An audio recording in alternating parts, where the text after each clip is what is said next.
I request the Commissioner, Art and Culture, Government of Manipur, Shri N Singh IAS, to kindly do the honor of felicitating our dignitaries. Presenting Lengyan, Lengyan also carries cultural legacy, ideal South.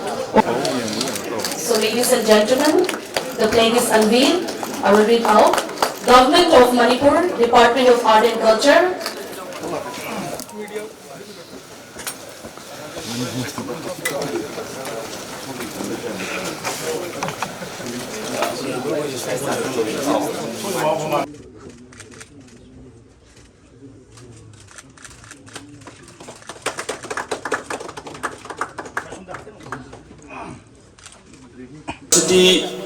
Has been requesting the government of Manipur.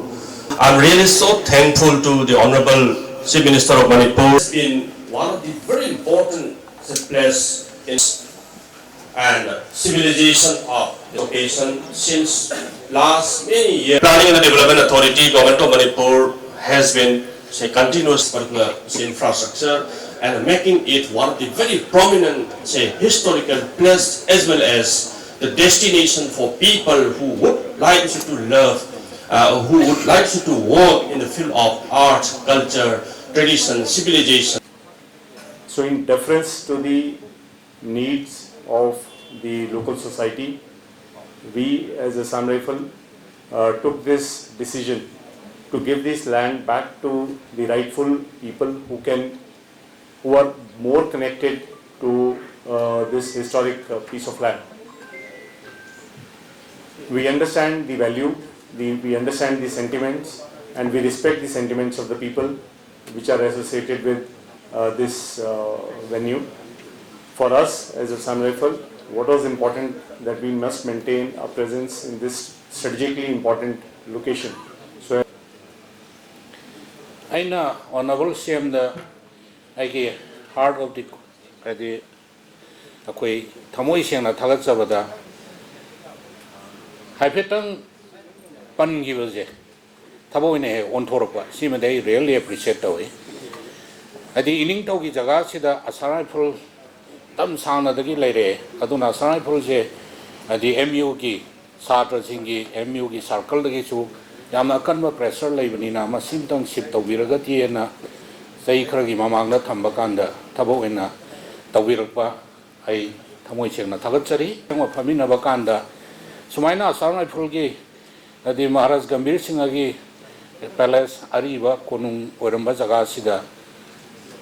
sab structure je loire amno hongdong na ba tawbirati am nungai ne na haibda khudak da commissioner home da adi phone tawraga yama thu ba arrange taw adu ship tawchina na ba tawsi haidna tapi bogi matungina aram week muktabu orangani am emergency da arrange tawraga tawbiba asugi mati thagat chari aduna akoi projecti si MU ke campus ne ozajing laibire art and culture department laire army laire ba jaga si adum masana nale sitokpa sengdokpa luna nana thamba adu si army dagi si sinarama ba matungda akoina jaga si molan ba targa di akoi gi responsibility oiduini yamna historic oiba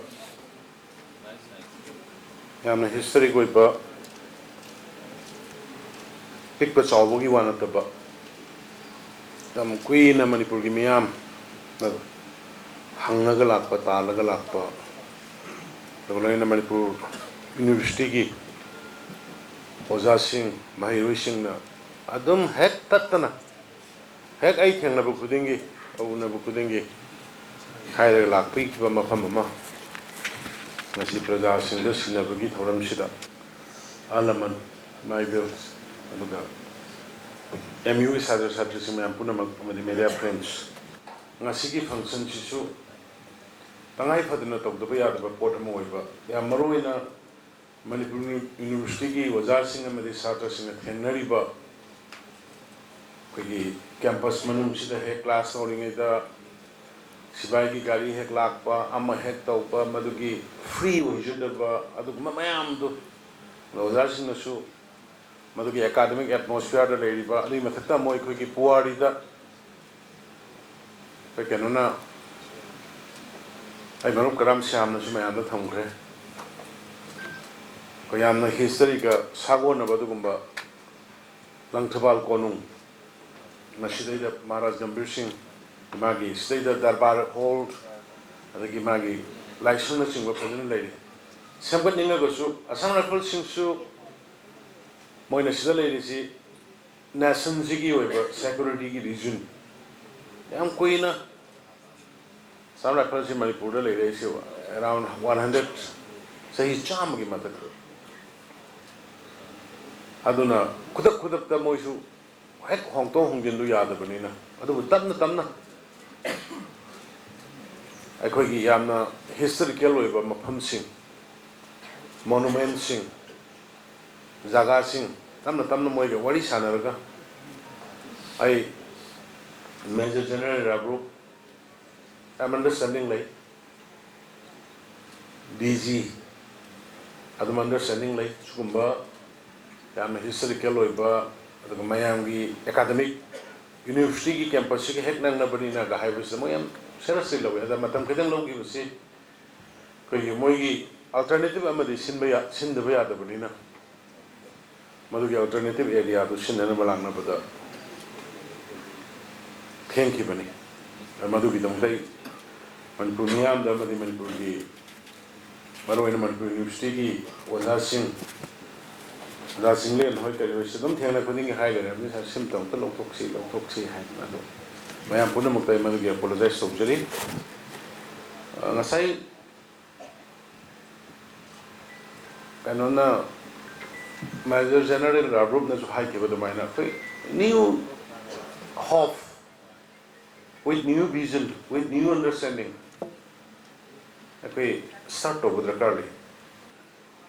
I appreciate Honorable Union Home Minister Misaji Mahada BG conference ke all India ke lai ado nahandagi ni sai sumai to gana sigi yam history ko place ni ko fort ni ariba ning thaulai ramba jaga ni madu sumai to ni madu to ge have kan nam he was happy like anything hey to yam phai adu maina Tauner Taubane, Hujik lady Simogisu, immediately Mapamdu Hombum like the Banana, out of 20 acres, Muki Manunga, 10 Amamogi, Lahibam Torkana Songi, as a center Manipur University academic atmosphere is the effect of Ganaba Hector, which is 10 acre Munipena Nasi Tadu is Adunadu Masida Koi Sango Sagana with the Maktai Koi. Akoi already Langthabal gi sigi mafam Gambhir Singh Maharaj gi han gi ariba darbar kari lairi me amsi anoba moi security gi kari gi lairi me amsi loina dismantle torga han gi ariba lairi me amsi fajana samgalaga masigi damukta koi proposal thare art and culture gi tourism department gi art and culture ga tanar ga koi around 20 crore Huji koi madu sanction torga lai rabani sanction torga kanodi koi gi paisa di fundi release torutri aduga 20 crore di sanction torga lai rabani masidai da ina pamba si Manipur University gi laibiri ba aduga wajab jok ma hoi kar hoi khara akhang ba mayam han gi sida lai rammi se kari no kari mang khage kari koi na samgat pa yai ari ba sing na sok ta na thamaka na samjal laga kari doksi hai bado adu wajab sing da gi fo I advice lobjagani adu gi mathang da pau amaga ai nungai ba pau ma tamjage koi Manipur gi museum hoi state museum lai adu bo hujiki modernization tawbagi step amai chief secretary ai binit ka taruka koi khana raga lokhat pane amna huji koi gi asida Gambhir Singh Maharaj ki lairi ba koi gi statue khilaga lairi ba Canchipur gi se masida koi museum ama aduga historical background fajana yaw kalma museum na kana suppose Gambhir Singh Maharaj har kana Gambhir Singh Maharaj ki mai photo je tak nam kan mai history sar na thom thok se tikendra je har kana tikendra je kisi nam kana magi photograph magi action mayam ma si tawba adu makhal gi yamna kari hai tare modern technological loina koi madugi museum ama koi 40 crore ki koi proposal thab ne do 10 crore sanction tawra ya yusik sip secretary hangani madu madu yam thuna saba horani madu hai ba sumaina ai khoi ngasi gi macha masu leiri se ipa ima adugumba athobi mayam duna siambiramba kanbiramba thambiramba potu da ne koina ngasi leisi adama khoi gi mafam moina thambiramba mafam du samgatpa sagatpa ngak pai se khoi gi thongne madugi damakta ne khoi ngasi gi government ai colleague ai gi lei biriba ngasi lak biriba mayam ai khoi hing tumde something ai khoi gi matam se ke go makhari tawrum se mangor ba kaya hanjal halak na ba khoi hona se